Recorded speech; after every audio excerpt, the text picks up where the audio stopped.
Let's see. I just refreshed the stream.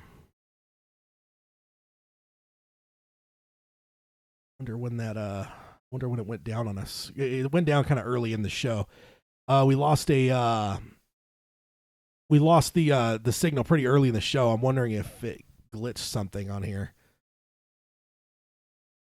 So I suppose, I guess if you're watching the YouTube, you might be kind of chopping in a little bit. Oh, he can hear us now. Okay. So yeah, I guess if you're listening to the YouTube thing, it looks like when we jolted on the connection very early on in the show, I think it kind of messed up our thing here. So you might be jumping in kind of midway through the show. Looks like he hasn't heard anything at all, is what Chris says. Huh. Interesting. We had sorry about that, Chris, and everyone that's listening. We had a hiccup very early on in the show, right after introductions, and it looks like that it messed up our beginning of our show. Yeah. So on the live stream, I guess, I suppose like for the first 20 minutes of the show, if you guys want to jump over to the podcast, we've already kind of started the discussion a little bit, going through an article here, and we also touched on some of like our plans for the rest of the year and stuff like that. So I guess if you're on the live stream, isn't really a good way to go back and I guess I could look into maybe a way to maybe even just paste the audio of the podcast. And I'll look into that for sure. But if not, if you're just kind of looking at the YouTube and it's just a bunch of silence, I guess probably what I'm gonna have to do is just pull it from the podcast, because that doesn't make any sense. But so I guess either way, you guys are going to be hearing the podcast version through the YouTube, which I guess will just have to work. Sorry about that, guys. I guess that's maybe makes more sense why we didn't have a lot in the live stream today. So I think that like with the young adult thing, that's what. But yeah, if you disagree, definitely email us and let us know what you think. Yeah. Because it just doesn't make a whole lot of sense to me, because I feel like there's enough in the Dark Tower that differentiates it from being a young adult thing. But I could be misinterpreting what you guys are saying. So. Yeah. So the next point here, it says Alex goes on and says Elba is everything that I could have wanted in Roland. Like many others, I envisioned someone physically like Clint Eastwood or Bruce Campbell as Roland, and never quite liked the prospects of Russell Crowe or Javier Bardem as the gunslinger. Now, I will say I think I agree with him. Like Russell Crowe was like a big no-go for me. Yeah. Like not a fan. And Javier Bardem I liked, but I knew that it was different. It wasn't as close as it could have been. Yeah, it definitely would have been a very different view of things than I've ever taken before. So I at least agree with him halfway. Javier Bardem I was accepting in terms of like when they first announced it. I'm like, okay, yeah, I can get behind that to give it a try and see what I see with it. But you'll give him a chance because he's a good actor. But with Russell Crowe, it was a no from the beginning. Yeah. Now what he's saying is he never quite liked the prospects, and I can kind of say at least I didn't like the prospect of Russell Crowe. But for me, I could say that for Javier Bardem, I wasn't as excited. You guys heard it live on the show, basically, my reaction to Idris Elba when that announcement was dropped. And I was, excited from the get-go. Because, that was something where I'm like, okay, for the first time, I'm hearing a name that I actually love. Because before we actually got into a lot of these, real rumors for, what was who was being attached to when they were trying to sell this. A lot of the fan ones were Viggo Mortensen. Viggo was the huge one that I always heard. Yeah, because we were fresh off of Lord of the Rings, and, everyone wanted to put him in there. And I've never liked him for the role. I still don't. I mean, he hasn't done as much acting. He hasn't parlayed Lord of the Rings into as big a career as some people thought. But I never liked him. I never liked a lot of the names that were thrown out there. So Elba, though, was something different. And he goes on and says, Elba is pitch perfect and would be a reason to watch any further sequels. He embodies the anti-hero as well as anybody could. On the flip side, McConaughey caught a lot of flack for his physical interpretation of Walter, literally a man in black. McConaughey was unfairly compared to Christopher Walken in The Prophecy. McConaughey hooked me from his first appearance in the movie and imbued Walter with a malicious blend of comic book villain and cold-hearted sorcerer. If The Dark Tower is lacking anything, it is more interaction between our hero and Nemesis. But that's what sequels are for. And I think that I would agree with that. I don't necessarily get behind a lot of the, I would say if there's any complaint with McConaughey for me, I wasn't a fan of, I would have liked to give him a little bit more depth script-wise, but I can't lay any of that on McConaughey. I think what McConaughey did with what he had was fine, but I wish they would have given him more is all, and that's just me being unabashed fan of Mr. Flag, but that's definitely not a knock at McConaughey. Like some people I've seen online are just kind of saying like they didn't like his interpretation of what he did in the role, and I'm just like, can't really get behind that. I there's one thing there that I don't disagree. I kind of disagree with though is that's what sequels are for, man. If you're looking at a Flag Roland showdown, I mean, we don't really get one. No, and I don't know if that's what fans are trying to fix, is they want a Flag Roland showdown and more confrontation between them. I mean, if we go strictly, like off of last cycle, so I'm talking the books here, we're looking at screen time for the two of them. You got the Golgotha. That's about it. Oh, yeah, true. But I mean, we know that like with the change up in the first movie, we could assume there's going to be a lot of change up going forward. And I think that I think we even postulated that with the casting of McConaughey, there's no way that Flag will play a smaller role as he did in the books. Like he would have to come front and forward more. And what it's saying, Alex is just saying is that his only complaint was they didn't have more screen time together. And what he's saying is that that's what sequels are for, is to get more screen time. And I would even look at that again because I'm Tad, and this is what I always do, is go back to Star Wars. Luke and Vader don't even really see each other necessarily in the first movie. But come the second movie, they have a fairly extended scene together. So it's one of those things like, it is kind of one of those things you could look at practically and say, it is kind of true. Maybe you have like these opposing forces that don't see each other as much in the first film, but then by the time you get to the second one, or the third or whatever, it's sequels in general, that's when suddenly they're like, you're seeing the two grind against each other, and maybe you'd see like, because I will say for this movie here that we have, I really loved the scene in the gun shop. Again, because you have Flag right there in Roland's face, like it was there. That was something that was like super, like that was a good scene, and I would have loved to have seen more of that. And like if we do get a sequel, that is what I would hope to see, is more of those two playing off each other, and be that a TV show or a movie. Well, yeah. What I'm saying is, I'm not saying they can't play off each other, and I'm not saying they can't, have screen time and everything like that. But what I'm saying is, like, the fighting aspect of it is, the showdown is what I'm talking about. We had the showdown between Flag and Roland already in the first movie. Yeah. In the second, and if we get a second and third movie, I would rather see Flag keep his distance, because he has been bested once. He's cautious. He's going to be careful and everything like that. That's not saying that I can't see Flag messing with Roland and Flag not having screen time. I'm not saying that. I loved Matthew McConaughey's Flag. I think he was fantastic.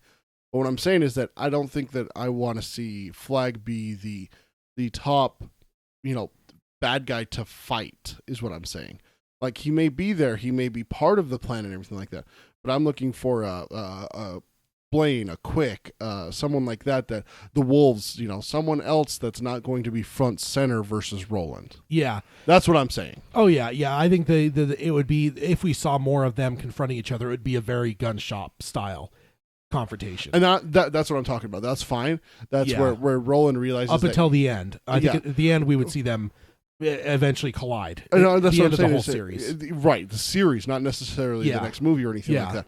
That's what I'm saying, is that especially if we're going into Drawing of the Three next, with Eddie and Susanna and maybe even Jack Morton, everything like that, I would love to see Flag there manipulating things, messing with Roland and stuff. But I really would think that I would see him.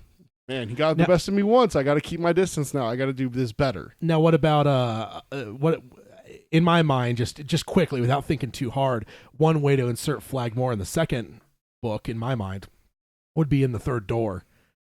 Like add him in there somehow, in some way. Mm-hmm. That like Roland's in there trying to get some things achieved, and you have Flag maybe actively Okay, I realize what Roland's doing now. I got to stop him. Like imagine even Flag. Like I mean, I guess we've already kind of slightly used the gun store, but you haven't done the gun store in the same way of the book 2, where they're short on bullets and desperately need them. Yeah. So imagine. I mean, because he did get some bullets though, so it wouldn't need to be that necessarily. Maybe I don't even know what you would do. Something. Maybe they have to get another gun, because Jake didn't obviously get like the Ruger. So maybe they're doing the third door there, and then maybe just you see like Flag across the street, seeing that they're in there, and then seeing two cops and go kill and point them towards where now it isn't even like they're coming to investigate or whatever like it was in the book, but like no, they're just coming in guns blazing to freaking kill Roland and everyone in the store, which would give some horror to Roland, that these cops are just like, just things like that, just small things where it's like you see Flag almost from afar, but actively. No, that's exactly what I'm saying, is that it would seem really silly if Flag just all of a sudden is like, you know what, he's already, almost killed me once. Let me just, throw my hat back into the ring instantly and try and get back in his face. No, because he's a sorcerer. I mean, sorcerers in general, in my mind, would never be ones that are as upfront necessarily. Right. And he's already tried the direct approach. That's why I love your idea of the cops kill and everything like that. Kill everyone in there and everything like that, and everything. Yeah, things like that. That would be great. And like even small things like we do get in book 3 with like Andrew Quick saving him. There's different things like that, like these small things that like just where you just see that he's constantly there and he's constantly almost to where like even if you don't see him on screen, you assume that everything bad that happens is some way because of him. Honestly, that's how it was in the book for me. Once we had the Man in Black, I mean, we still hadn't had him revealed as really Flag yet, but in book 3 when they got on Blaine, and he wakes up quick and is like, they're on the train and the train should kill him, but just in case, come with me. And I'm like, okay, so what did you do to the train? Yeah. I was instantly like, okay, what did this guy do to screw with this train? I mean, it's just a train. It should take him, from point A to point B. What did he do? That's exactly what you're talking about. It's like instantly I was like, okay, and that's what the book did really well. So if they can do that in the next couple of movies, that would be fantastic. Exactly. Then he goes on here and says, there is also another movie hiding within the version of The Dark Tower that we got to see. No one will likely admit that there was a forced compromise on the production, but I finally believe that there is a director's cut that can completely change everyone's opinion. Even if those scenes never come to light, the negative perception of The Dark Tower feels incredibly overstated. Of the movies released this summer, I can name dozens that are far weaker and poorly executed in The Dark Tower, and none of them benefit from the great chemistry between the lead characters. This is a movie almost out of another era that harkens back to the action adventure flicks of the 1980s. Maybe The Dark Tower is a little late to the party, but I'm still incredibly glad that it showed up. Yeah. Yeah, and I think that like the director's cut thing, man, like I still think that there would be, and obviously we didn't see it on the DVD. And it's one of those things that like if the stuff behind the scenes are true that Nikolai got kind of benched, we probably will never see it. Yeah. But if those things aren't true, there is a potential that at some point we might see a director's cut, maybe 6 months from now, maybe a year from, maybe 5 years from now. Who knows? But part of me wonders if the TV series doesn't take off and they decide to cancel that and everything like that. Honestly, what I could see is that eventually it's going to go to the route of a lot of movies do is they'll okay, let's remake it. Let's this didn't do well 15 years ago, but let's give it another try. Yeah, and then when they remake it and it still doesn't do well, that's when maybe they'll sell it or something like that, and the new studio will be like, oh well, here's this director's cut sitting in this vault of stuff that we just bought. Well, what the hell? Let's put that out. It's not going to really cost us a lot to do that. Yeah, and that'll be the one that'll be the one that we'll finally get that closure. Maybe years from now, where it's like, yeah, it could be. This is what Nikolai wanted to do. Why didn't they let him do this? Yeah. I guess it's the old saying, "Time heals all wounds." Yeah. So we could eventually see it to where, as time goes, we see kind of some of the wounds healed, and maybe we could see a director's cut, which would be definitely something that I would be very interested in seeing. Then the last little bit here that I have from him, he said, spoiled by the franchises that occupy the majority of our cineplexes, and coupled with the knowledge that a movie is bound to be a series before the first chapter is even released, it is almost impossible for the mainstream public to just watch a movie on its own merits. The Dark Tower is a movie that is lean and fast and doesn't spend nearly enough time building the gravity of Roland's mission to save the universe. My chief complaint is how easily and quickly the story wraps up. And I'll just pause real quick before even finishing his thought here and say I do agree. I feel like if nothing, the third act is where I feel like the most meddling happened. I feel like there's just something about the tail end of the movie that feels a little bit more disjointed to me than the rest of it, to where I feel like that something like if there was a director's cut, I'd be the most intrigued to see that third act in my opinion. Mm-hmm. Then he says when it should have left us begging to find out what happens next, but even if the proposed follow-up film or TV show never happened, this movie is still an entryway for Stephen King's world to be unveiled to those who have avoided the hard to classify odyssey of Roland Deschain. I have no doubt that The Dark Tower will be a much more popular Blu-ray and streaming than it was on the big screen. Mark my words, within the next year, we will hear about the production ramping up on the next chapter of Roland and Jake's quest. And that is the tail end of what I have for him. And I would say, yeah, I agree. The Blu-ray, I think is doing decently, and I think that we even had one of our coworkers text us last night even saying that he was watching it. That's true. So it's like one of those like it's just what me and Peter know from the surrounding people, but that's someone that has never mentioned anything about Stephen King. I don't know if he's a fan of anything Stephen King. I don't think so. Whatever. He's just watching it to watch it, and that's that. So Chris said in the chat about the director's cut release, or when Stephen King releases a new book, they could release it. Yeah, that's a good point. Yeah, definitely. Yeah, it's because we have a new book. Hopefully, at some point, almost guaranteed, right? yeah. As long as Stephen King doesn't take any walks. Don't say that. Why would you say that's like saying I've got a bad feeling about this in Star Wars. Don't do that. Hashtag Tad is terrible. Wow. Took you 40 minutes to get that one in there. All right. So now I actually have only one more thing, and it actually kind of ties in with the tail end of this article when it comes to news articles, and we'll jump over to emails. And this one is the top 10 movies on iTunes, because DVD sales are a little bit more tough to quantify, because so many different stores, so many different places to buy them. And studios know what they have, but I don't think that they're necessarily keen to release those things in the same way that you hear about Netflix doesn't tell how many people watched a certain show or whatever. Right. There's ones that they'll cancel and stuff, but it isn't necessarily one of those Netflix says, hey, 30 million people watch this show. They just don't do that. So I think in the same way, I think there's some things out there. I found some websites that do that had top lists for top sellers, but the few that I could find were for some reason stopped mid-year. They were July. I'm come on now, you should keep updating your guys' website, because I'd be interested. But so this one is one way to quantify it, because the great thing with digital stuff is that's a lot more that's easier to throw some stats out there. So this is from the Associated Press from October 24th, 2017. And before I go on, what are you laughing? Chris agrees with me. That is definitely one of your worst. Hashtag Tad is terrible. I'm just saying. I'm not whatever. I'm just saying unless something were to happen to Mr. King, it would be a guarantee. Right. So what happens now when it does happen? Do we get to blame you? No. Exactly. Yes, we do. No, that's not the way it works. Yes, it does. It's not how any of this works. Okay. Curse him. How dare you? How dare you? I'm not cursing him. I want him to live forever. I want him to just start, bathing in the blood of the innocent so that he can, live. Sacrifice virgins so he can live. Good Lord. Hey, with the way he writes, man, yeah, because that's the weird thing is he hasn't even tapered off. No. Some people say felt that the quality of his books in some ways dipped a little bit after the accident.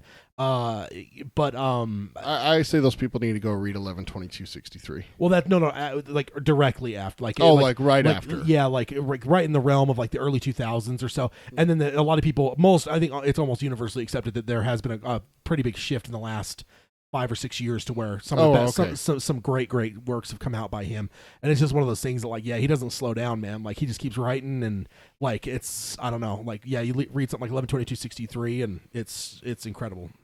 So you're still terrible. For the week ending in October 22nd, these are the top sellers on iTunes. So this is a few weeks ago. 22nd. Yeah. So not this past week, but the week before. This is the top 3 sellers. I grabbed the top 3 for iTunes for purchasing movies. Number 1 was Spider-Man Homecoming. Number 2 is Baby Driver. And number 3 was Dark Tower. Seriously? Yeah. And what I found funny is all 3 of those, Sony, and 2 of the 3 of those are MRC. All right. Because Baby Driver. So, so if nothing else, if we want a little bit of a barometer to see why or where we're at with that, we're not doing too bad. Number 3 on the list underneath an MCU movie, and Edgar Wright, which is one of those, I almost think of an event filmmaker. There's quite a following for Edgar, I found out. Yeah, and I think so, and especially because he doesn't make a lot of movies. That's what I mean. When I say event filmmakers, there's guys like David Fincher or Christopher Nolan, that might, they may not make a movie. They don't make a movie every year, but they might make one every 3 years or every 4 years. And it's one of those things that because they're good, people have a tendency to go when that finally does come out. People will flock to it, Yeah. Scorsese is the same way. So yeah, to be below those 2 is definitely not a knock at all. And that's definitely a good thing. And the one thing that kind of reminded me of a little bit is one time back in the day, I was told, or I read in a news article that it was a quote from a guy, and he basically said that anymore, movie theater, the theater, like results, the box office results, was nothing that the studios concerned themselves with massively, and that anymore they were fine. I mean, this is back before like home video started to taper off a little bit, and video has changed things with video on demand and stuff. But it was basically said that the main money maker for them was the DVD sales, and that they almost looked at the box office for a movie as nothing more than a preview of, you know, like, oh, if it does good, people think it's really good and they'll go buy the DVDs, which, because they don't really have any, like, they're not splitting the money with DVD sale, whereas like with the theaters, you got the portion that goes to the theater. The theater is going to keep a percentage of that and stuff, so there's a lot of hands touching that pie and pulling in pieces of that pie, whereas with the DVDs it's almost exclusively the studio, pretty much. I mean, they're printing it on a $1 disc, and maybe putting, you know, $3 or $4 into like packaging, tops, and, you know, shipping. You know, that's a huge cash cow. Which is why what was it, a decade and a half ago, we started seeing shippers, is what we called them when we worked at Walmart, where it was the big cardboard, and they just got fancier and fancier with toppers and things that would, like, we even had a couple that would even like light up and, you know, like, check out this new movie and everything like that, because they're trying to pull people into that. That's the big thing.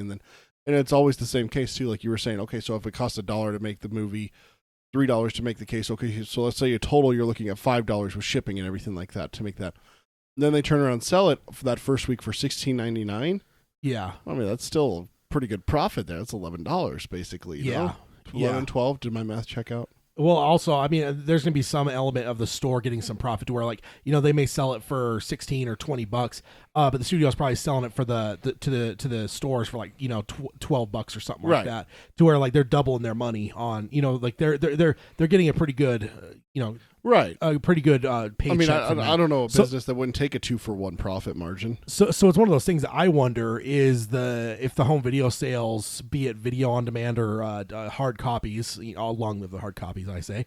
I wonder, is that going to potentially change how they view things for the TV show and or future movies that Idris Elba wants?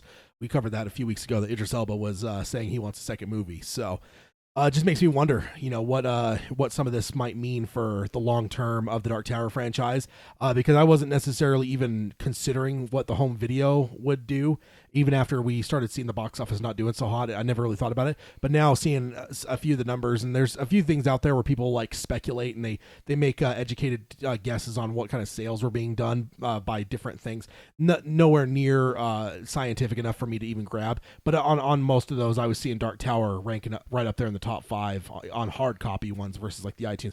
But I wanted to at least share the iTunes one, because that is hard numbers, that is something you could bank on, and makes me wonder, you know, is that going to be enough? And also, what with a lot of the controversy in the news recently, House of Cards, which is an MRC property, is now pretty much dead in the water. Mm-hmm. So I wonder, is MRC now potentially going to be a little bit more oh crap, we got to make something else. We got to make we got to get some stuff going to make some money here. And it makes me wonder if MRC might use Dark Tower as a franchise that they've got, you know, their claws in a little bit to maybe put a little bit more behind that. I don't know. That could be a little bit of a stretch, but it is something I considered. Is I wonder now, because that just got announced last night that, you know, they haven't quite canceled House of Cards, but it seems pretty much dead. Yeah, it seems like it's just got the old life support on. So pull the plug. So let's go ahead now then and shift over to. Of course, he's got it. Emails. It's the emails. Tad's gonna read us what people wrote to us. I tell it's not getting deleted, right?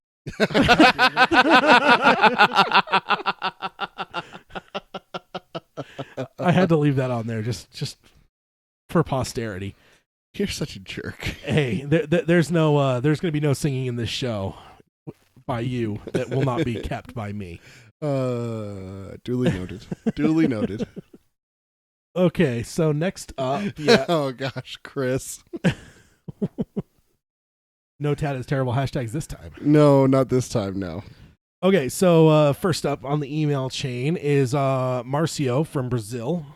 Marcio. So that's a new location. Yes, it is for us. Yeah, that's a new one. Still, we got to get some sort of map. I'm maintaining that we need to. I even wonder if there's like a digital thing out there. I looked for an app maybe, and there wasn't really. It's like places I've been, and it was like very, very bad and hard to use. So I think that just a map with a push pins, 1970s stalking, trying to catch a killer kind of style, Mindhunter style. Yeah. All right, we got this one in Illinois. Tink. Yeah, exactly. But yeah, that is definitely a new one from Brazil. So definitely welcome, Marcio. Great to have you as part of the show. Yeah. He starts off, says, "Hello, Dark Tower Palaver." Kyle.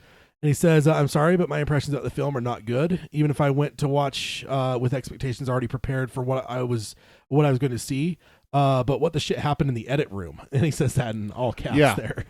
And he says, and he goes on here and says, "The movie is bad, I'm sorry to say, and it hurts. I understand that it was classified for 12 years." And he says here, in parentheses, he says here, Brazil, it came to be called free censorship, or it came to be called free censorship. I understand that for this movie, it had to be simpler.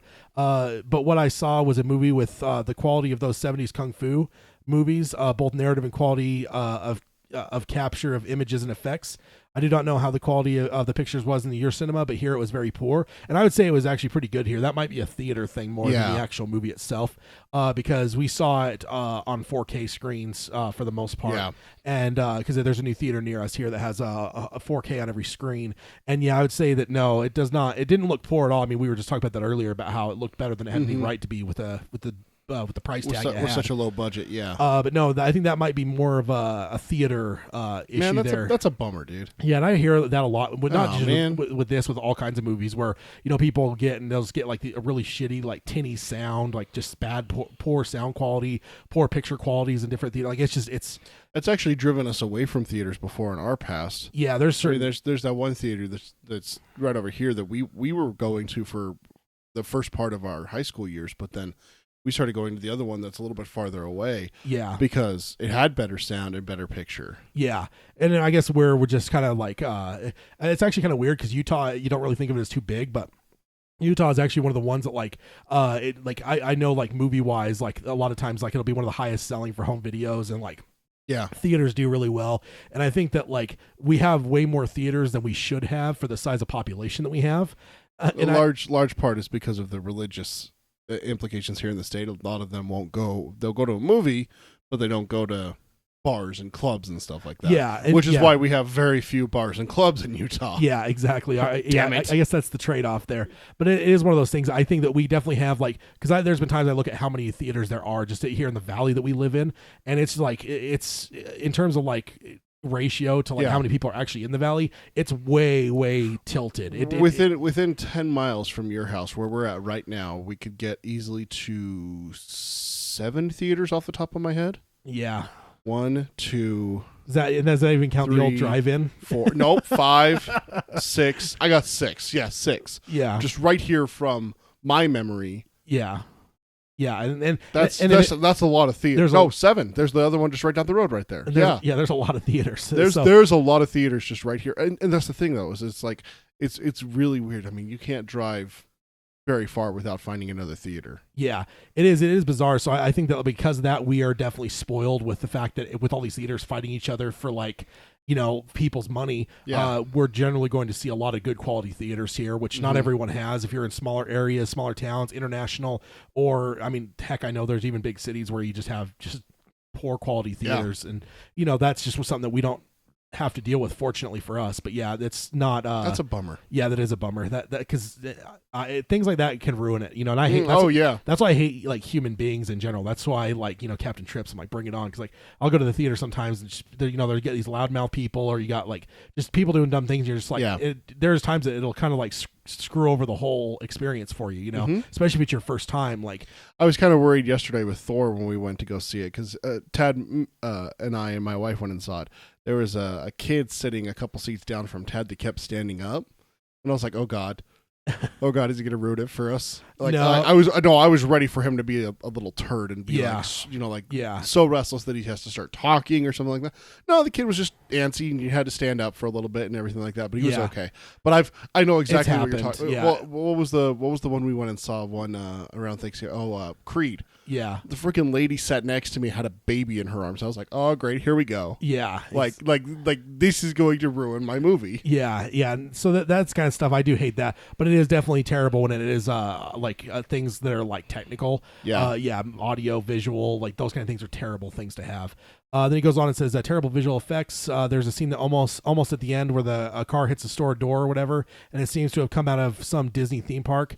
The ones you watch and realize that it was like remote controlled, and it does not impact. And I don't know on that. We'll have to keep an eye on that next time I watch it. Next show. Yeah. Or even just as watching it, like doing prep for the commentary. Oh, yeah. But yeah, I'm not sure. We'll have to look for a car crash toward the end and see because I didn't. I think I know what he's talking about. It's a white car, if I remember right. All right. Yeah, I don't. It's when Sayer and Roland are fighting.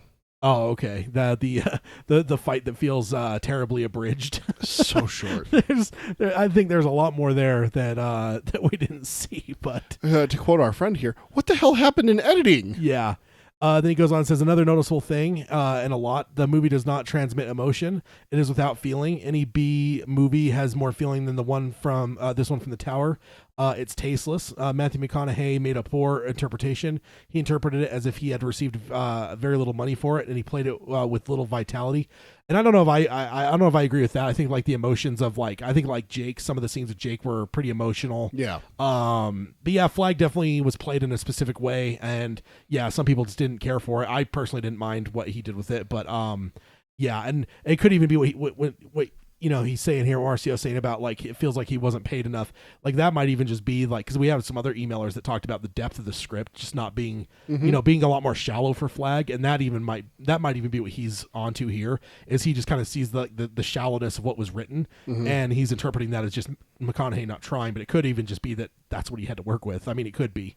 Yeah, if he's not given much room, and they're like, no, you have to do this. Yeah, you're handcuffing a really good actor in McConaughey. Yeah. Then he goes on and says the film was focused on the boy, and he says in parentheses something that in the book does not. Roland lost his obsession with the tower despite being broken by his tales of battles and losses of friends. The film looks like an extended trailer with the references passing very fast.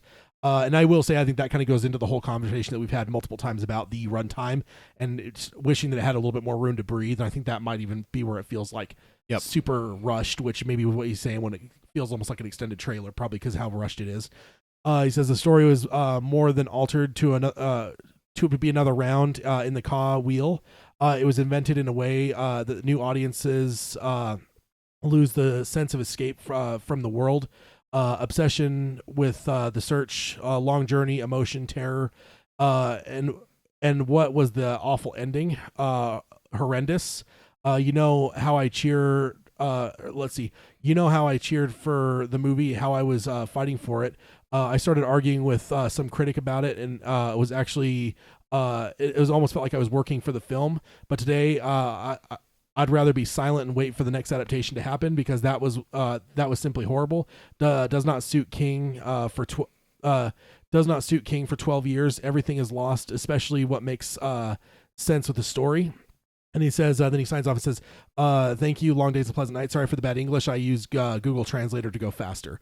No, it's and totally fine. I know that we have other listeners that it's the same way, but no, it's fine. And yeah, it definitely doesn't feel like you had the best necessarily view of the film, but I think that like overall, I'm thinking like when he's saying here with the 12 years, I think he's talking about just like the wait time that we had. The production, does the movie pay off for that? And I think we've definitely talked about that before. But yeah, no, everyone definitely has different opinions on it, but I personally overall enjoyed it. But yeah, no, I don't think that, I don't know. I definitely open to multiple opinions for sure. And if you didn't like it, we hope that whatever we get in the future, hopefully we get something in the future. Hopefully it's more to your liking and to everyone's liking. But of course, that's never going to happen. We're always going to have some people on the outside for sure. Yeah. But then he signs off as Marcio. So Marcio, thanks for emailing in and adding to our ever-growing calendar of Dark Tower Palaver listeners. Calendar? Map? Did I say calendar? You said calendar. Oh, yeah, map. Map, yes. All right, next up is Daryl from Minneapolis. And Daryl has emailed a number of times. And yeah. And if we go through a few emails, I think he emails us a few times. That's the only thing about us neglecting the email bag is that it'll feel like there's people that email multiple times. But when I look at like the inbox, they actually emailed like weeks apart, and even episodes apart at times. So or they're responding to something else from another episode. Yeah, which is fine. We're totally okay. No, absolutely. That wasn't a negative thing, was it? No. I'm just saying keep sending it. But I always feel bad where it's like. It's us. It's us that are bad because we're so neglectful of emails sometimes. Yeah, exactly. Shame, indeed. So Daryl starts off, says, "Hi, gunslingers." Hi. He says you were discussing when we as readers are actually told about the tower and what it all entails on the last episode. Having just reread rereading the sixth book. Yeah. It was in that book that we get the full explanation of the tower and what it is and where it came from and why the Crimson King wants the tower to fall. The sixth book. Yeah, that's what he's saying. And he Holy says, cow. He says he's fresh off the reread. So. Man. Now, that actually brings up another point, too, because I always feel that it's just like the kicking, like the book to kick at is the sixth book and just kind of shit on in terms of like in general. It feels like everyone likes to just pull punches at that one. Yeah. And it makes me think then, so if that is the one where we finally get the full reveal of everything, does that add to the sixth book? Does that change people's opinion of it? Because I feel like a lot of people just read it kind of with the seventh book. Okay, so let me make my opinion perfectly clear on the sixth book. The sixth book doesn't exist. It's just a portion of the seventh book that was cut away. Yeah, it feels like it's all one book. It's all one book because the big showdowns that happen and everything like that at the beginning feel like the end of the first act. If you take the sixth book and seventh book and put them together. Yeah. Or you almost could chop it up and like the first part goes into book 5 and the tail end goes into book 7. Right. It does. So I get that, but I feel like in general when people talk about like, ranking the books or whatever, like people will always just give like some snide comments toward the sixth book. And I don't know. I definitely think it has content that's, Oh, no. There's content in book 6 that I absolutely love. I mean, my boy Eddie absolutely dresses down that piece of crap bookstore bookworm piece of Calvin Tower. I hate that guy because it's one of those things I can't wait to actually get to like the book club, whatever 15 years from now when we get to it of book 6, because like I wonder with like book 6 like it'll be interesting to see as we're fully engrossed in it and we can kind of go through beat by beat and like because like when most of us are reading, I think we kind of speed through it all to where it's like whatever. I got to get to book 7. But with our book clubs, like we're going to be taking it slower, so we're going to be able to really digest book 6. And I'm just really interested to see you're also not how we go towards that. Yeah, you're also not going through the book with someone. I mean, that's going to be a huge difference for us is that it's not like me and you sitting down and listening to an audiobook or reading it together. Yeah. It's going to be really a different experience going through book 6 with you. Yeah. And with you, the fans, as well. Yeah, exactly. So that is interesting, and thank you, Daryl, for giving us that answer, because, we were definitely talking about that a few episodes back about where is it that we finally fully get the reveal of the tower, because I think that was a response to someone complaining about why wasn't it explained in the movie? Why wasn't it explained more deeply in the movie? But, so sixth book. And then he goes on and says, one of the main complaints I read / heard from the movie critics is that they didn't do enough to explain that the tower is. Every time I saw that complaint, I kept thinking we as readers weren't fully told about it until the end of the journey. So why would the movie fully explain everything right away? In my opinion, what they included in the movie was fitting for what it was in the early portions of the series. He says, just my 2 cents. Signed, Daryl, Minneapolis. And I would say I totally agree. Yeah, and the other thing is like where I kind of like somewhat get kind of pissy about the whole thing is that in my opinion, had they gone through and explained it more in this first movie, I believe that people would have just shut on it for extensive exposition.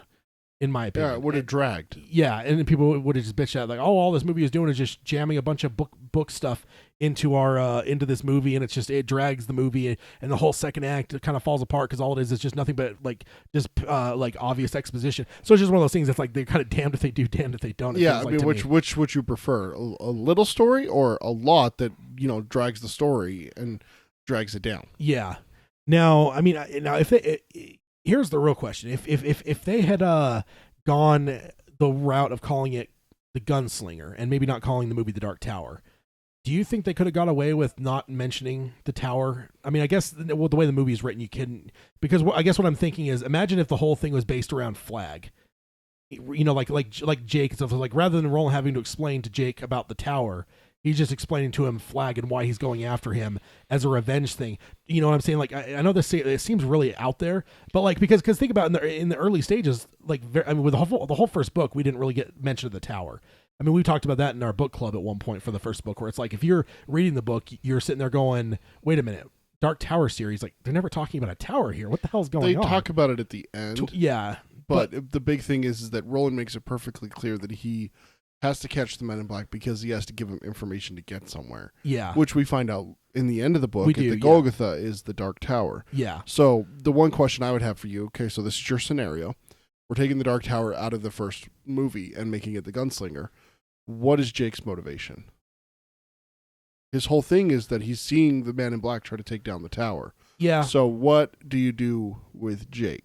I mean, again, I haven't thought. This is just more of like spur of the moment thinking. But no, that's the first thing that comes to my mind. I think what it even could be is what if it was Jake knows maybe even a friend gets kidnapped by Flag as for one of the breakers, and it's one of those things that then it's getting revealed to him that he's taking people from all over the world, and it turns into more of a thing where where's my friend? Even Jake is like, want to say my friend, but also we need to stop this guy. He's taking a lot of kids. These kids are never coming back. Like, I think they end up dying. Whatever. Like, I'm just saying, like, it's very unorthodox, and I haven't thought through it, but it is one of those things I wonder. Well, that would actually be really good because that would capture a lot of Hearts in Atlantis too. Have you ever read that short story? It's been years. Yeah, that's the big thing is that he's trying to hide and that the kids get involved trying to protect him because he is a breaker. Yeah. I mean, he's an older guy and everything like that. But, I mean, that's the big thing is that he went back.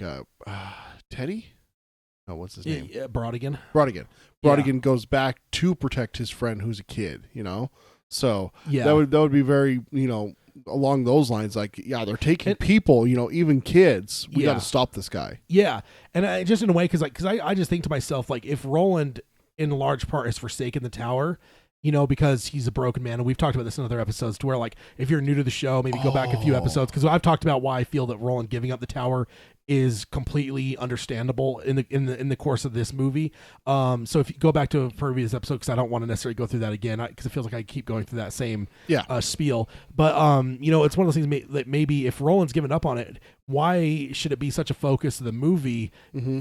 Because like, well, especially since they didn't make it. That would be that's a good point, because if it was supposed to be such a big deal that Roland gets back to saving the tower, well, why didn't they make it perfectly clear where Jake and Roland were going?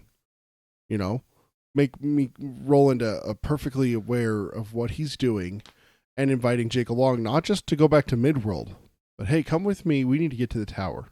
Yeah. Why? I'll tell you along the way. Then going through the door. How much intrigue would that have created for people? Because again, of course, it's me again. Star Wars. Look at like Star Wars. Like the Force is very not touched on a ton in the first movie. The second movie, then it allows a lot of room in the second movie then for it to unfold and really tell a larger story in The Empire Strikes Back about the Force and the nature of it. Do the same thing with the tower. Make it to where it's alluded to even. Maybe like I'm not saying like don't ever mention the tower in the movie and whatever. I'm just saying like minimize it and then make it to where in the second movie now you can get into a lot more exposition of the actual tower now that Roland's back on. Okay, we need to do this. Like, or don't have Roland go back to it in the second movie, and you make it so he does the drawing, gets Eddie and Suzanne, and then in the third movie, what you do is you do a big rift in the group when they find out that Roland forsaked it and possibly damned all the worlds. Yeah, imagine that confrontation. Maybe it's even Flag giving that information to people to break it all up. They're about to kill Flag, and he's like, I'm not the one you really should be shooting at. It's him. Well, why would you say that? Because he's the one that's letting the tower fall. Tower? What tower? Imagine Eddie in the third movie not even knowing about the tower. Tower? What tower? And finding out about it, and Roland's like, I didn't want to tell you, and everything. Just imagine that confrontation. Yeah. So, I mean, there's different ways to go about it. But, yeah, it just dawned on me a little bit that, like, I don't know. But who knows? It is really hard I think, it would be hard to sell to Dark Tower fans and maybe even to us if they had done something like this. Even to sell to us about, like, not having the tower featured a whole lot. I don't know. Part of me would just be like, oh, wait till these motherfuckers that are first watching that first movie get into this tower business. Like, we didn't even touch on it in the first movie. Yeah, exactly. So that is it from Daryl for this one. Like I said, if we get through a few emails, I think we're going to hear from him again. Thanks, Daryl. Next up is, and I think I screwed this slide up. Patrick from California. Yeah, I don't have Patrick's name up on the screen, or I have his name, but not his location. Patrick. But Patrick writes in. And he says, hi, I just started listening, and I'm really enjoying your palaver, and we definitely appreciate that, Patrick. Thank you. Yeah, and then he goes on and says, I was thinking about the stall-out phenomenon that you mentioned. I had read the series before Wolves came out, and I actually didn't realize that it had come out because I was in the midst of a deep depression, and it wasn't getting any better due to alcohol and drug abuse. And he says, thankfully, never heroin, but I very much relate to Eddie's struggles with addiction and withdrawal, especially as in books 2 and 3. And yeah, that's definitely... definitely something a lot of people experience for sure in one way or another. Be it alcohol, or if you include alcohol in there too. Yeah, we definitely have a lot. Like me, I have not experienced it directly, but indirectly with like family and stuff. A lot of that in my family. And then he goes on and says, in early 2004, I was at a bookstore and found a copy. It helped me immensely with my depression. And he says, not with my addiction, but at least I'm sober now. Hey, congrats. Yeah, congratulations. And he says, it was then... I would say I became a constant reader, which, so that imagine that, like having read the book stuff and then just going to the bookstore and randomly finding the next book. That would be quite the experience to be in. I'd probably be dancing down the aisles, and they'd probably have to arrest me for. 2004. Imagine if you found 6 and 7 as well. Yeah. Oh, I know what I'm doing for the next 2 weeks. Yeah, 2 weeks. Binging started with Netflix, it's Netflix now, but it started with books. Netflix perfected it, but books started it. Yeah, exactly. And then it says, I started the series over and waited. I purchased both books 6 and 7 the first day that they were released. I wouldn't say that my not realizing book 5 was out was a stall, but when it came to book 7, I just didn't want it to end. I didn't stop reading, but I slowed down a lot. Yeah, and I actually hear that. I hear that quite a bit from people. He says, I realized that it was just because I didn't want it to end. I still carried it around with me. I would read a chapter every so often. I just couldn't bear to have it be over. Much to my delight, the final epilogue that Stephen King warns us about reading, I just lost it with joy. It never had to end. I went back and started reading again.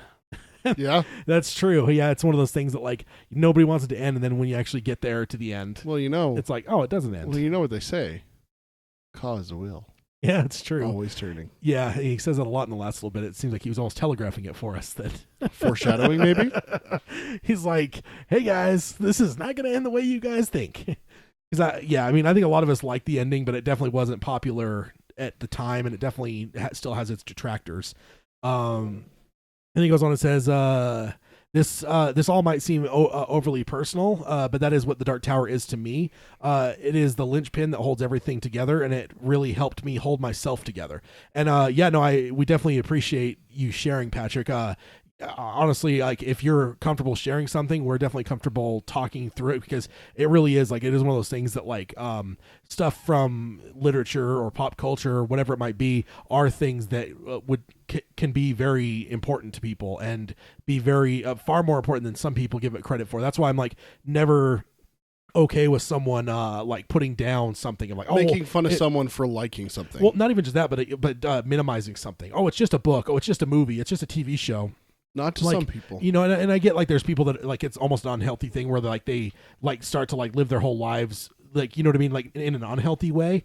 But also I think there's people that genuinely attach to things in ways that aren't unhealthy, but they mean a lot more. You know what I mean?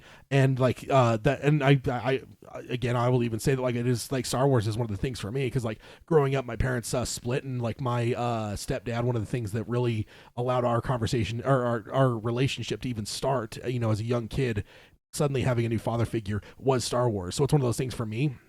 Star Wars is well beyond anything. Like it's not just a movie for me, you know what I mean? It has a lot more deeper meaning to me than it would to maybe someone else. So it's like one of those things that I will never be okay with people poo-pooing someone's fandom in something as like, especially in a way that's like a way to like like sweep it away. Just, it's just a movie. It's just a book. Like I'm never okay with that because you never know.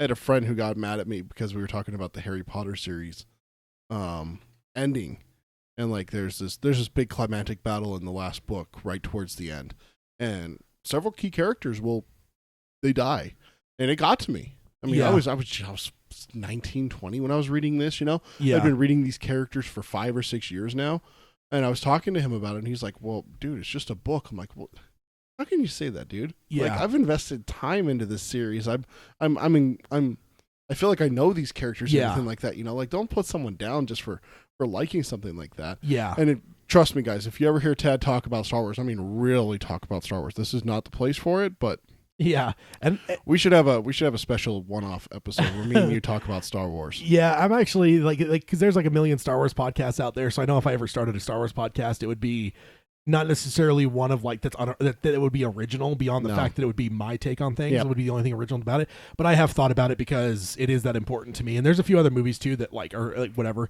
But yeah. Hey, how many copies of Terminator 2 do you own? I think it's about 14. 14? Yeah. Yeah. Versions. Same movie, different versions. Yeah. I think I own pretty much everyone that's ever been released. And there's actually another one coming out fairly soon, and I can't wait for it to come out, the 4K version. There's wait to add that to my collection. There's never going to be a time for. There's never going to be an okay version of us saying that someone can't like something.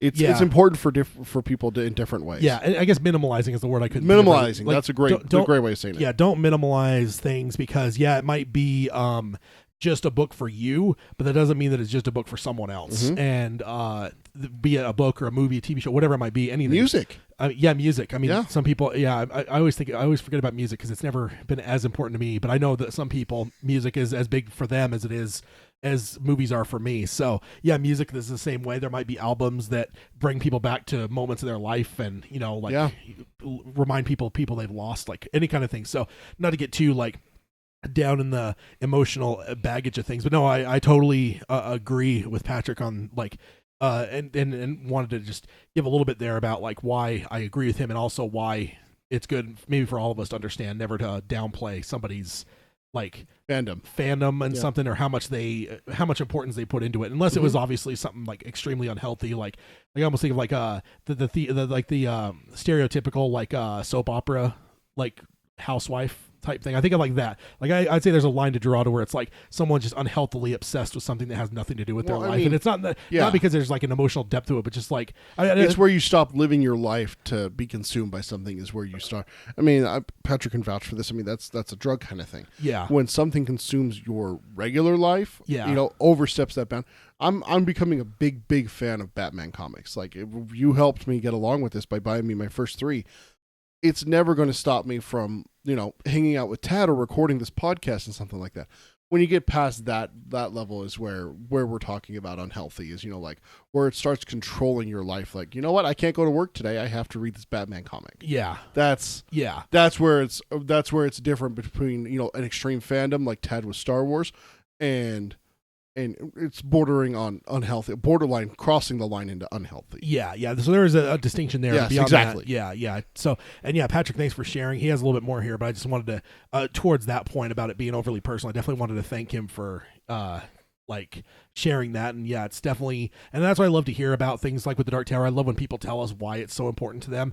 And like, if they're okay with sharing those things, because it like, to me, that speaks to the power of the series. Yeah. You know what I mean? And like, so I'm always like open to hearing those things because like it expands what the Dark Tower means in a lot of ways. So it's great. Yeah. Okay, so we have to talk about what's going on in the chat. This is getting out of hand, guys. This is not good. What? So Chris is in the chat, and he was back when we were talking about Tad's fandom of Star Wars. He posted Darth Flag, and Tad responded. Go ahead, Tad. The ultimate good guy. No. Combine Darth Vader and Flag, and you do ultimately have the ultimate of good. 2 genocidal maniacs. No. Throw Hitler in. Darth Flag Hitler. Jeez. Oh, man. Yeah, if we ever had a Star Wars podcast, the Imperial versus Rebel debate would definitely be a fun one. The evil tyranny versus the Patriots, you know? Yeah, that one of these days we'll have to do something. And if I ever start a Star Wars podcast, you better. Oh gosh, dang it, Chris! Don't say that. You better believe that Peter would definitely be involved at least a little bit here to come on and have some debates on the merits of the Empire and the Republic and the rebels and whatnot. Chris is encouraging you. Oh man. And then Patrick finishes up here and says, anyway, I'm reading the series again, and he says in parentheses, I'm on the Wastelands, which is my favorite of the books, and that's definitely many people's favorites for sure. Very popular favorite. And he says, and I'm enjoying listening to you talk about it. I only know one person that has read all the books, and they don't love it as much as I do. Oh. Is that okay? Seriously, is that worse than not knowing anyone? That's because you would try to talk to them and they would just be like, yeah, I haven't thought about it. Yeah, I've never given it that much thought. It's an okay series. It might be worse. Yeah, that actually might be worse. I think actually, yeah, because if there's no one that's read it, then it's just like, okay, fine, you just have no one to talk to. But if you have someone that's read it and then you try to talk to them and they're just like, meh. That makes me want to go into my spider mode. And then he says, let's see, they don't love it as much as I do. So hearing you both talk about the series has been really wonderful. I'm excited for more. Thank you, Sai. Signed, Patrick. And thank you, Patrick, for emailing. You're welcome. Definitely appreciate it. We definitely appreciate the kind of words and stuff. Okay, so let's see. Next, how are we doing on time? I lost track of time with the hiccup and the technical difficulties. We good? Yeah, we're good. Good.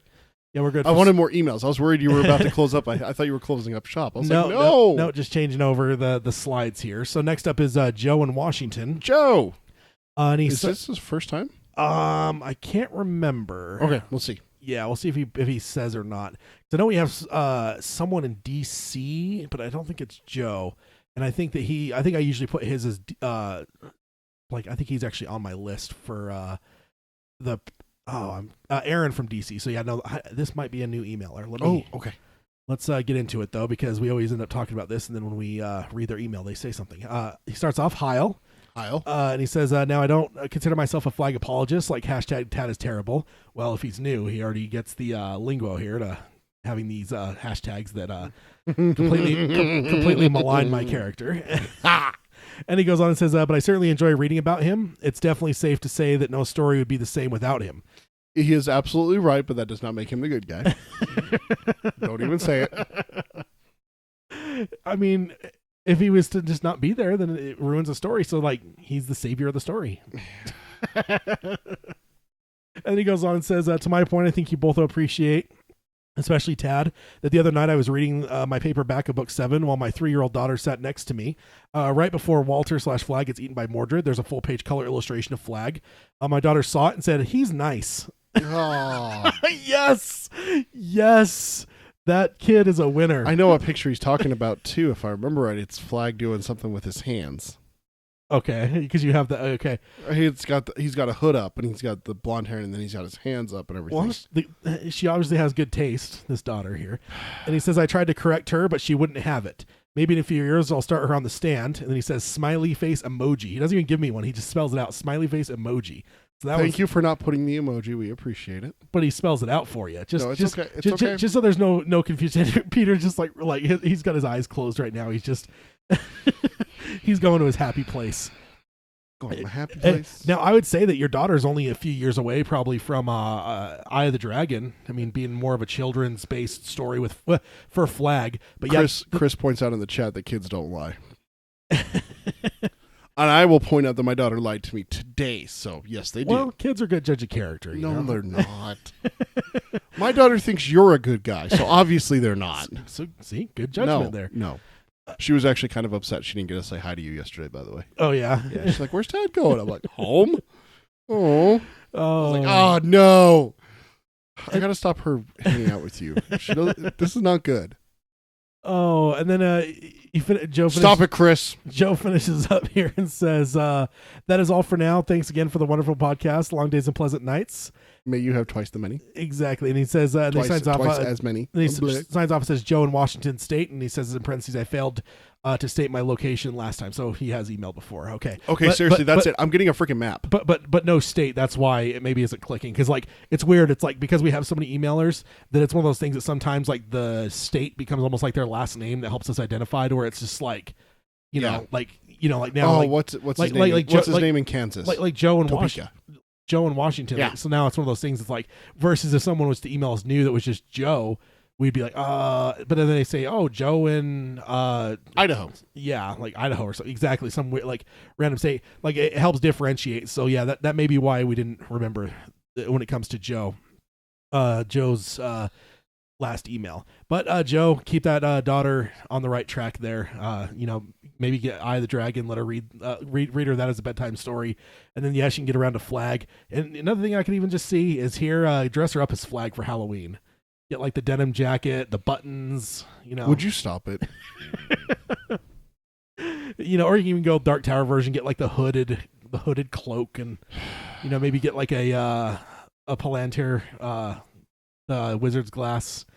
Get a little I don't know, see if they make like marbles that are a little bit bigger. If she's small, you don't even need one that's that big, just about the size of a baseball or so. You're a terrible person. Hey, if I had a kid, Flag would definitely be a costume I'd be leading that kid towards. Little baby Flag, that'd be awesome. Let's not doing Mordred.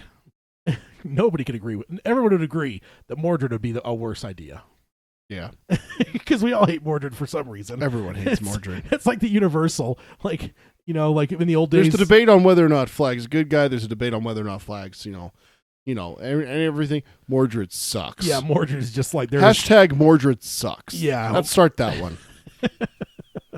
All right, we'll come back to that in 15 years when we get to book 7. Okay. The next up is actually, I had the slides wrong. Next up is Pete from Kentucky. Pete, and you were asking a little bit ago about Cody in Kansas. Cody in Kansas, that's his name. Completely just forgot that you were asking a question about that. So Pete from Kentucky here, his emails. He says, Pete from Kentucky here. Just heard the latest podcast in which Peter said Flag is Farson. And I think that was actually me that said that. I'm pretty emphatic on that because I believe there's enough in the text, including King calling him that in the intros, that I think it was me, most likely than Peter. So if you disagree, it'll be me, not Peter to punch you out. Although I should just let you punch you, Peter. That'd be fun. Hey. And he says, I think they're Don't give people permission to hit me. How dare you? He says, I think they are two separate people. And I will say, and just here, this is one of those things I think will always be debated because I think that there is enough ambiguity to make people think he's not. And I think there's enough things pointing to him to where he thinks that he is. And I think there's enough almost contradictory things. It's almost like one of those, I'm trying to think of another example of it, but I think it's one of those things that's just like to make it more realistic that like we don't know for sure. But, yeah, he says, I think it was book 7. It was mentioned that Flag fought alongside Farson in the Battle of Jericho Hill, and Flag killed Cuthbert with an arrow through the eye.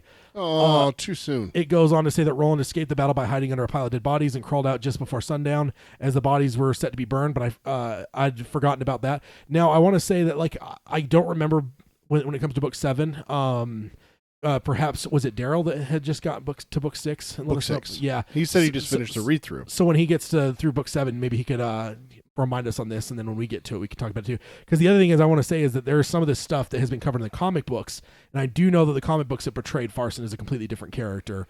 Whereas the books, I feel there's some ambiguity, so just so there's no confusion there. But I'll take your word on what you're saying here because I don't remember exactly. I know some of those things sound familiar. Some of those things jump out for sure, but in terms of like Farson being a separate character with Flag, I don't remember that. I do wonder if the wording is correct with what Pete is saying. I thought it might have been he fought alongside Farson's men, face painted blue and everything like that, and he even killed Cuthbert with an arrow through the eye. So it might have been a little sleight of hand kind of thing that he did there, where it's like the wording is meant to throw you off thinking that he's there just fighting with Farson and his men. Yeah. But it just says Farson's men.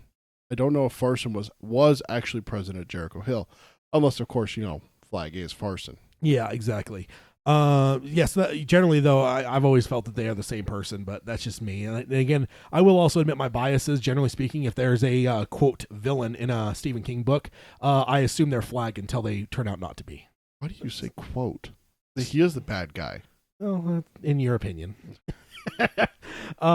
especially like in something that is like the Dark Tower or something, or if the person so happens to have the initials RF, I will always assume that they're Flag until it is proven to be otherwise. So that I do have that bias going in. So how does one prove that it's not Flag? Like they have to be in the same room, they have to have a cup of coffee. Like what entails that? Or I mean, in some maybe it's a story and like the person ends up dying at the end in a way that leaves not a lot of room for ambiguity, because I don't feel that like Flag's going to die in other stories necessarily. Like he has like moments that we all know about. I don't want to get too deep into but I mean, even in the Dark Tower with that, like I think that's one. Okay, but like if he was just to show up randomly in Gerald's game, yeah, and like whatever, like he's not going to die in that, like, right? You know what I mean? Like he's too big for that, to where like if the character dies off or whatever, or like you learn more about their character and it gets really obvious that like it's obviously not Flag, like that's too far away from Flag's personality for him to even pretend to be that person, then that. But that's just always been kind of my bias. So Chris confirms that in the comics, Farson and Flag are different. I do know that. So my question is to you: are the comics canon then? I would say they are, insofar as they don't contradict the books. In my opinion, that would be my take, and that is something I'm stealing from Star Wars, because that was always the thing in the old Star Wars days, is like if the book, you could trust something the book said unless it contradicted the movie, then the movie always overrode it. And I would say that I feel the same way with the books. The books are always going to be the ultimate divider, in my opinion. Okay. So like, yeah, I do know the comic books say that. So since the books haven't definitively said that Farson and Flag are not the same person, I think that you're saying there's a chance. Yeah, and I think there's illusions that they are the same person. We've talked about this before. There's the person in book 7 that's taunting Roland and says that you have your mouth looks like your mom's mouth, and your mom sucked John Farson's dick, basically. Yeah. And then Roland kills him. I feel that like that, like, because we know that Flag is the one that was seducing Roland's mom, so for him to then use the name interchangeably instead of saying like, oh yeah, that sorcerer that hangs out with Farson, no, he says Farson. So like, to me, in the story, that's always been one of my go-to things to kind of prove that they're the same person. Not to mention the Stephen King intros, which I don't know if you count those as canon necessarily, but in there when he's introducing Flag at one point in the argument sections, he says he goes by different names, and at one point when he's listing him, he lists Farson as one of the different names for. Okay. So I feel that like with those, there's plenty of arguments that he is, but I do know the comic books say that he's not. And I also know there's some things in there that contradict. You can allude that to the fact that maybe King just wasn't keeping things straight, and maybe he didn't even really know or care whether he was or not. I more look at it as maybe that's just one of those things of like mystique, a level of mystique to kind of like throw us off the trail, because he's, and obviously neither one of us has read the comics to know exactly how they pull that off. Yeah, well, I mean, for all we know, it could be someone playing Farson for Flag. Yeah. Hey, I got to keep up this illusion that I'm not Farson. So yeah. And that. See, I think we just lost the stream again. Yeah, we did. Showing good on this side. Stream is resuming. Yeah, it says it looks like I'm back. Okay. Chris, let us know if you can hear us. Cover this because it's something easy to go over. If we're talking about, Chris is talking in the chat. Randy was the one. Same in the books. In Wizard and Glass, the Coffin Hunters are waiting for Farson. Randy were the one who meet them, and the Coffin Hunter said that Flag was another person. Well, the other thing with that kind of stuff, Chris can hear us. I've always felt that like when it comes to Flag, like that and that kind of thing, I think the Flag could very easily be misled. Yeah, I think that he's fully misleading people to where he's portraying himself as Farson, but he's also coming as Flag. Yeah, because like it's just one of those things. Like, wouldn't that be something that Flag would do? That he is Farson, but then you kind of go, because now he's going to be able to get like frontline stuff without having people have to worry about people giving him like the Farson treatment. Like, I don't know how they would necessarily treat Farson, but it is one of those things I feel like. But also, if Farson's known, he would be more recognizable. Yeah, so I feel that fully that, yes, in my opinion, even in the books, I feel that Flag portrays both characters as a way of deception. You know what I mean? It's a misdirection. He'll come as Farson, but he'll also come as Flag, that they all think is just this right-hand man of Farson or whatever. Right. But that's just his way of like deceiving people. Like, think of it like The Stand, when he he's just looking like the crow on the power line, watching people, seeing whether they follow his orders or not. I don't know. I've always interpreted it that way, but that's just me. I think like it is one of those things that we'll always have those debates out there. Unless Stephen King clears it up in the next book. Yeah, it's true. But yeah, it is definitely. I think there's plenty of proof both ways. So I don't want it to feel like I'm just like going, no, this is why I'm right, because I fully accept that there's like the comics that say differently. And there might be. I do think there is also things in the book that point towards them not being the same. So it is one of those things that, like, I think it's just kind of like the truth is what you kind of believe it is when it comes to this, because we don't have any definitive thing, and I don't know if necessarily, again, if King even keeps track of it or cares that much about. Well, especially when Farson was invented. What was it, book 2? Book 1?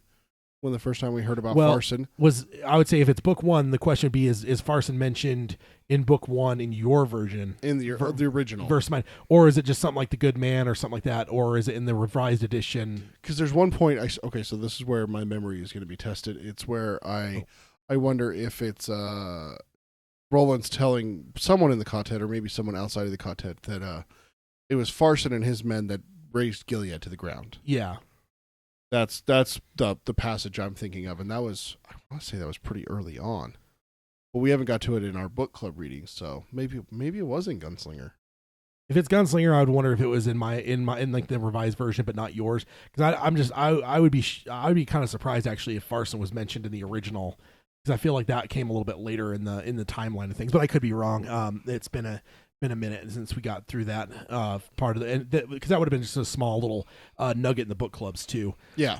Then let's see. Then Pete finishes up. He says, also, I thought it was made clear in Wizard and Glass that they are two different people. Anyway, love the podcast. I tried to get to the live feed. I love that you guys follow along with my comments on YouTube and interact with us fans on the of the podcast. May your days be long upon the earth. Signed, Pete. Thank you, Pete. Thank you, Pete. Yeah, we definitely love the live stream. It's always fun. I mean, even here, it's had a lot of impact here with Chris in the chat. Definitely here to take my side that hashtag flag is good. Chris just confirmed that the Good Man is mentioned in a flashback in Gunslinger. Okay, but the question then would be, is that in the revised edition? Right. Because the other thing for you is like you can't even be a good barometer because you listen to the audiobooks, which is the revised version. So it's like, because I know that's messed with me before to where like because at one point I think I had the audiobook because I had downloaded it online, and I downloaded the Muller version because I liked it, but it turned out, of course, that's the unaltered version, the non-revised version, and then I had the revised version as my book, and it really led to me having like false memories because I had both in my head and I couldn't keep them straight. So yeah. And Chris specifies that it's the Good Man, but no Farson. And that I'd be a far more like willing to accept being even in 1977 when he wrote it in their short story, calling it the Good Man, because that's just like this nice little nickname to just throw out there for this this weird enemy in the distance, enemy from the past versus was it mentioned in one of the flashbacks though, which would have made him an enemy in the present. Yeah. Then, yeah. So because it's the Good Man, the cook. Yeah. So spine. I don't think that was altered. But I think that's an original context. If they call him the Good Man versus calling him Farson, right. I think for me it's the name Farson is the one that jumps out at me as like that feels like something that was invented a little bit later. So I'd be surprised if that was in the original book. Now, if it's the Good Man, yes, fully accept that would be probably in there because that's just one of those cool little nicknames you can just kind of like Stephen King could just invent in 1977 when he's writing this story to begin with and move on. But that totally makes sense. Yeah, and Chris confirms that he has the revision version. Okay. So. Okay, cool. Then next up is Martin from Copenhagen, and he has emailed a few times before. And he starts off and says, Heil, Tad and Peter. Heil. He says, thank you for your continued great podcast, and we definitely appreciate the kind words there. You're welcome. Yeah, we're definitely enjoying it. It's definitely been fun for sure. It's a hell of a lot of fun to record this. It really is. Yeah, indeed. I love interacting with the fans. I love the live stream. I really do. The live stream has been a huge because like we did those live shows early on when we were just doing the call-in stuff, and that was fun for what it was. But it didn't have we didn't do it enough for it to really get the feel for it. Yeah. And now with this though, we're like we can get the feel for what this is, and I definitely enjoy it for sure. Yeah.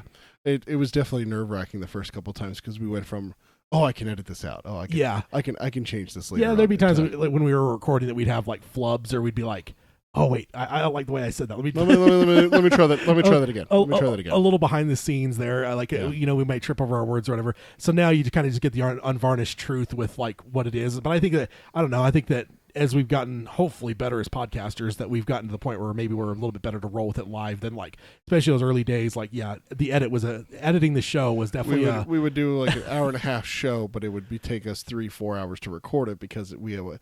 You know what? I didn't like how I said that. Let me try it again. Okay, let me launch into this 15-minute story. Yeah, so that's just a little behind the scenes, how the sausage is made, I suppose. Sausage. And he goes, so after some gloomy Dark Tower weeks since my initial disappointment after watching the movie, I had time to reflect. In the meantime, I watched It, and I really enjoyed that. And I finally returned to the Dark Tower universe. And he says in parentheses, I'm rereading / listening to the whole series, and I'm at Wastelands currently. Feels like if you would like to email us in there in the middle of Wastelands, maybe there's like something in there that just makes people think. Because we've talked about so much about Blaine. Probably. And Oi, and how much you want to throw him off the bridge. Oh, man. #Ted is terrible. Prime example. That's not what I said. It absolutely is. You said drop him off the bridge, stupid little animal. Well, yeah, because I didn't know that he was anything but just vermin at the time. You know? Not a vermin. He's a Billy Bumbler. How dare you? Not vermin. They kill vermin. Which is, no. I mean... That's like calling a cat a vermin. Cats are not vermin. No, because think about what Roland says. Can I feed him? If you do, I'll never leave. That's exactly the same thing like a cat or a dog. Same thing you'd say about a vermin too. You don't say that about vermin. You say that about cats and dogs. If you had a raccoon that was like, somewhat hanging around you don't dare insult trash pandas, all right? I will. How dare you? Except for Rocket. Rocket's great. Stupid trash panda. Then he goes on and says, and I listen to your latest podcast, so I'm writing to answer your twofold question. Oh, yes. And he says, question 1, would you rather have had a TV series than a movie? And it's one of those ones now that I'm almost surprised we asked that because I feel like it's almost universal that the answer is yes. But let's see what Martin says here. He says, it's very hard not to be biased when answering this after having witnessed the failure of the movie and at the same time witnessing the golden age of television in full bloom. I think that a movie could have worked, but not considering their desires to switch things around, throwing chronology out the window and going for the last time around angle. This ends up with them having to hook not only people unfamiliar with the source material, but also deeply enfranchised people. As such, it appears even more of a miscalculation to open up with a 1.5 hour speed through introduction to the universe, the main characters, etc. I am in book 3 at the moment, and King has spent an entire chapter describing how Jake is losing his mind by an obsession with doors. I really think the universe would have fared much better as a TV show, where more time could be given to character development, lingering on details in regards to world building, etc. And I think. I mean, I get wanting more with the characters and world building, but I'm just worried that if we went, like we talked about, if we went that route, oh man, we'd have a lot of people saying, "Oh my God, this movie needs to move along." Yeah, no, he's talking for a TV show, though. For a TV show. Yeah. Oh, yeah. Yeah. Oh, right. This is the question. Would you rather have a TV show instead of a movie? Okay. Yeah. My bad. Ignore me, Martin. And then he says, now, as with anything, a TV show would have to be at the mercy of poor decisions from producers, directors, and whatnot. But I think it would have stood a better chance. When I mentioned I think the movie could have worked, I think that we would have to be talking about a series of films. Unlike some, I do believe that the Gunslinger could have worked as a franchise opener. Make it dark, somber, capture the mood, make the action tight, played and established Roland, make it R-rated. It doesn't have to have a huge budget. If it fares well, you go bigger for drawing the 3, and we're off. Of course, several things will have to be changed along the way, and that's fine. I still don't see the whole meta aspect of King being a character working out on the film, for instance, but that would be my ideal movie take. And I think that I would think most everyone would pretty much agree with that, and I think that's where a lot of people are at now, is like looking forward as a TV series rather than a movies. I think that I feel like most people move to that now. I mean, I know Idris is still talking about a movie sequel, and honestly, if they wanted to do that, I would completely support it because I enjoyed the movie. And if you were going to sign me up for another 2 hours or 2.5 hours of Idris Elba playing Roland and Matthew McConaughey playing Flag, I will. And Tom is Jake. Yeah, absolutely. But for sure. I guess I shouldn't leave him out because I loved him just as much. So, but yeah, I'd be totally down. But if you gave me the choice, then that would be a really tough one. A movie with the existing cast or a TV series that would potentially have a new cast, because it'd be hard to sign up guys like Idris Elba and Matthew McConaughey for a TV series. Okay, let's pose that question though. Let's not make it a maybe. Let's say you have to have a new cast if you do a TV show. Which would you prefer? Believe it, and even Tom Taylor, because I think he's on a TV show over in England, so I don't think his work schedule would work with another TV series. I think he'd have to, a movie's one thing, but when it comes to a TV series, I don't think that'd be doable for him necessarily. More on the element of like, you can't do 2 TV shows at once. That's kind of untenable versus Matthew and Idris that are both but it's in British a stage of TV. their career. I mean, they only record like 2 days a year, so... I don't know. Actually, I don't know. I haven't looked into the show that he's in. If it is like the normal British, like 3 episodes per season type thing. No kidding. And, it takes 3 years to get a season out and stuff like that. But I don't know. Yeah, I don't know. That's a tough one for me because I think honestly, if we whittled it down to the core element that would like make me debate, it would be Idris.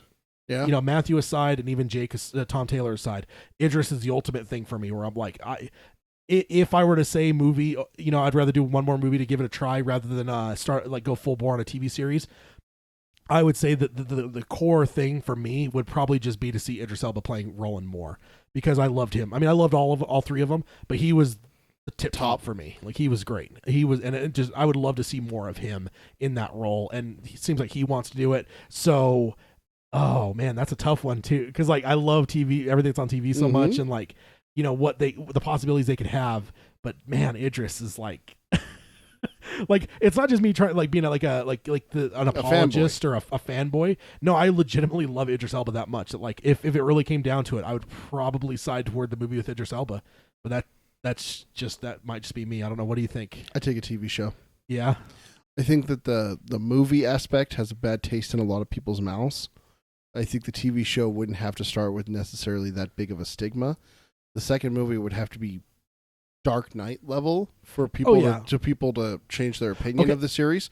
Let me pause you real quick though. Yeah, let's just talk what you want versus like because like I think you're thinking in terms of like for it to be successful, it has to like so you're thinking of like the decision based on to make it a success. I'm talking just strictly what you want. I guess it would be is how I interpret the question because I agree with you. If we're talking about what has a better chance of being successful, I would totally agree with you that TV would have more possibility, especially if it like King says it might be a reboot because now you've kind of completely cleansed the palette. Now you can go do your own thing. But just you, like what would you? I would still want a TV.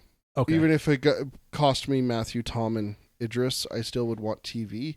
I think that the better starting point is Wizard and Glass.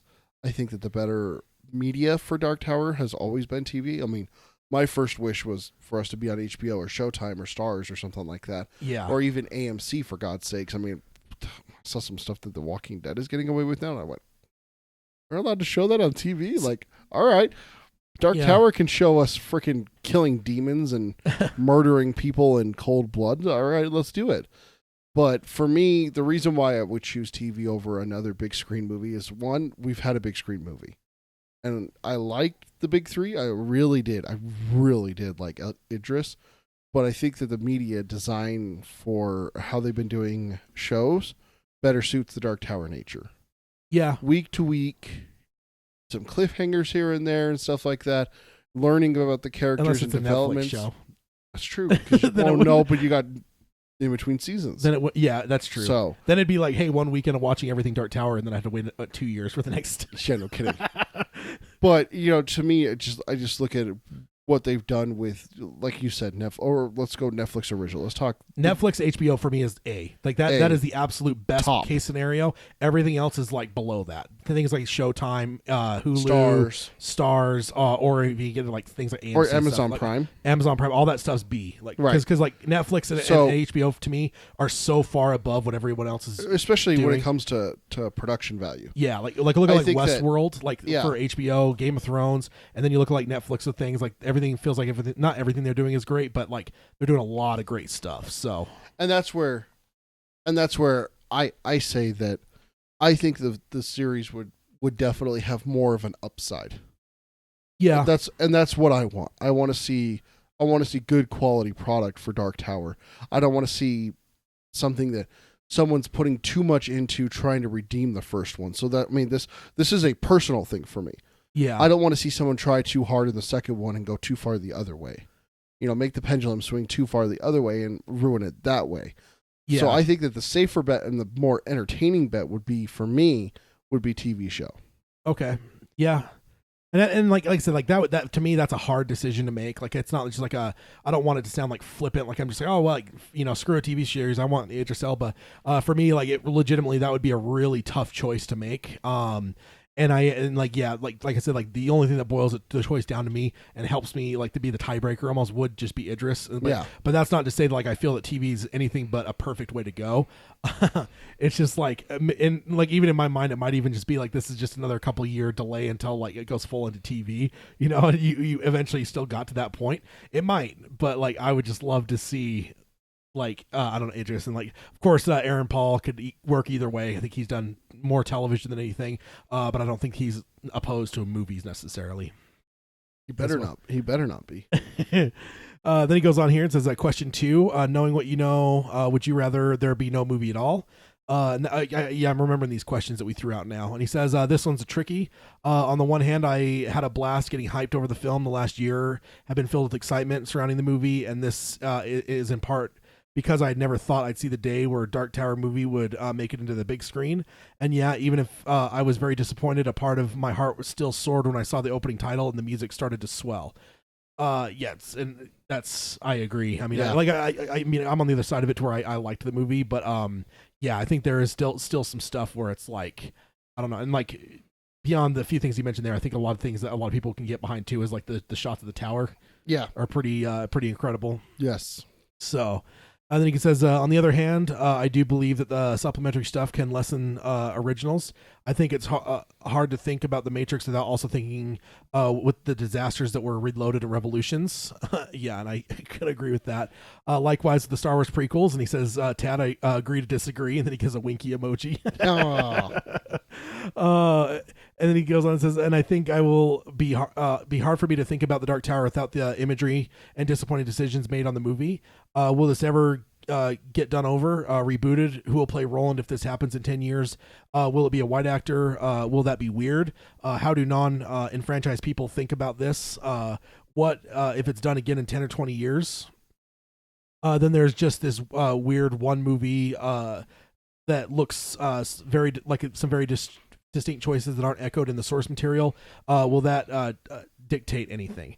And I would say, as just a pause here before we finish up his email, I will say that like I don't think that necessarily that's like in some cases things attach, but at the same time there's times that they don't connect at all. Like I don't think that most people out there that are watching Westworld right now realize that there was a movie back in the 1970s on Westworld. It just doesn't. How many people went and saw Scarface in the 80s and knew that was a remake? I would say probably hardly anyone. Yeah. I mean, yeah. And then like if it wasn't for Conan doing his jokes on the Conan O'Brien show, like how many people would know about the original Captain America movie, the really cheesy one? Yeah. Or like, whatever. It just doesn't, like I don't think that it always connects with people. So I would say that like I don't think that, especially if you're talking 10 to 20 years from now, which I hope it isn't that far in the future, that we see something. We'll be on episode like 300-400 by that point. Yeah, we'll still be here, but it is one of those things. I hope we don't have to wait that long. But I think that if you do wait any extended period of time, I don't think that anything from the first movie will affect what you're doing with that movie, unless you do something to try to point back to it. Because I think that's the thing. Like, if you want it, if you're a studio where you're like, we like what came from an original, like look at like the Thing, classic movie by John Carpenter back in '82, and then 2011 they came out with that. It's not a reboot, it's not even a remake. It's just like they're telling the story of the Russian base. It's an alternate version. Yeah, well, no, I guess it'd be a prequel then, because it's the Russian base that the dog is running from at the beginning of the movie. So it's just telling you the story of what happened in that base. So with that one, obviously, they're trying everything they can to remind you of that movie, because that's one of the greatest horror movies of all time. And they can only wish that they made a movie even half as good as that, as the John Carpenter classic. So it's like one of those things, they wanted you to remember it, so they did everything they could to make you remember it. In the same way, I feel that like if they don't want you to remember something, they just do their own thing, and nobody like I said, I would say most people, I'm sure there's at least a few people listening that went, wait, there was a Westworld movie? Like it just it isn't one of those things that people attach to, so I don't think we have to worry too much about that. And he finished off here, says, I honestly think I would have preferred there not have been a movie than what we got. Let it slumber on and eventually land in the hands of the right people. Similar things have happened to other properties, and I think with that, and that's where he signs off, and I think with that, the only question there though is that I don't know if I almost wonder if it's one of those things that you had to get this shot in, good or bad, for any future to happen, because of the developmental hell that had been going on, because of like the large element of the story. I just wonder if you really just needed to have that first step taken. Once that's taken, now someone can look at that and go, you know what, I can do better. And maybe have an idea of like what to do. Like, whereas everyone like J.J. Abrams walked away from it because he's like, I have no idea how we could. I don't know how to make this. I don't know. Yeah, I don't know how we could do this. It doesn't seem possible. And so many people said unfilmable. So many people said impossible. But yeah, overall, I would say that's how I feel personally, is that there is I think there's some merit to it, whether you liked it or not. The fact that we actually finally got it, because that might help invigorate some creative folks. And if nothing else, if even working on this film is what sparked the people to develop the Wizard and Glass TV series, then if nothing else, then that as a byproduct may make the movie worth it, even if you were not a fan. I don't know. No, I'm with you on that. I get what you're saying. Yeah. I'm picking up what you're putting down. I have no idea what accent that was. I think that's actually going to do us up for time. So yeah, I think we're going to still and actually looking at some of the emails we have in the feature, we're actually starting to get into some emails that are a little bit less about the movie and more about some new people finding us and stuff.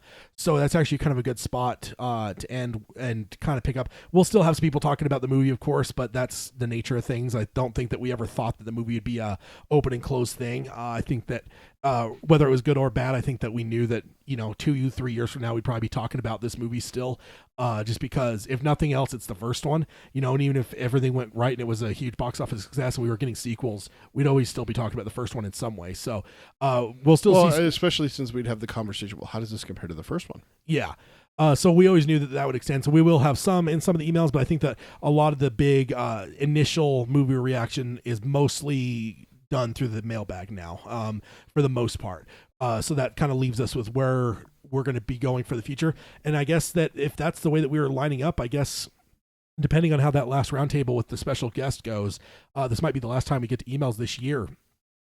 Because we, like I said, I guess if you're in the chat, you missed it because the snafu with YouTube.